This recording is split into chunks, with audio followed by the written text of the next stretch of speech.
Bible అలాగే ఉంటుంది. Bible అలాగే ఉంటుంది.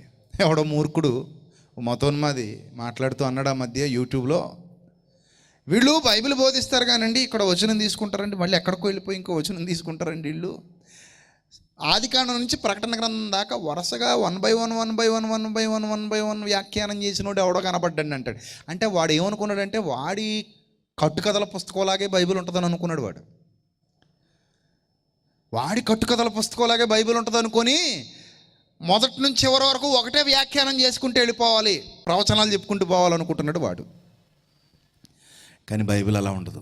కొంత అచ్చట కొంత ఇచ్చట. అద్భుతం అండి, విధానమే అద్భుతం. బైబిల్ విధానమే అద్భుతం. ఎందుకలా? ఎవడు ఆసక్తి కలిగి పఠిస్తాడో, ఎవడు ఆసక్తి కలిగి నేర్చుకోవాలనుకుంటాడో వాడికే బైబిల్ ఓపెన్ అవుతుంది. అర్థమవుతుందా? మామూలుగా తాళం చేతికి ఇచ్చేసి ఆ తాళం కప్పలో పెట్టి తిప్పే తాళం ఓపెన్ అయిపోద్ది అనుకుంటే మామూలుగా ఓపెన్ అయిపోద్ది. అలా కాదు. ఒక మొక్క ఒక చోట, ఒక మొక్క ఒక చోట, ఒక మొక్క ఒక చోట. ఈ మొక్కలన్నీ కలిపితే తాళం అవుద్దురా నాయన అంటాడు. సరే ప్రభు, మొక్కలన్నీ కలిపా. మరి కప్పేది ప్రభు? ఒక మొక్క ఒక చోట, ఒక మొక్క ఒక చోట, ఒక మొక్క ఒక చోట. ఈ మొక్కలన్నీ కలపరా తాళం కప్పవద్దు అంటాడు.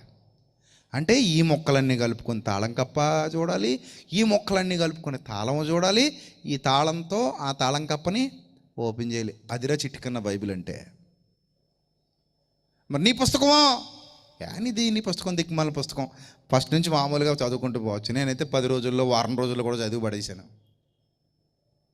ఇదే రాజమండ్రిలో దడదలాడించాం కదా, వారం 10 రోజుల్లో చదివేసి. కాబట్టి కొంత అచ్చట కొంత ఇచ్చట అద్భుతమైన దేవుని మాటలు పొందుపరచబడ్డాయి.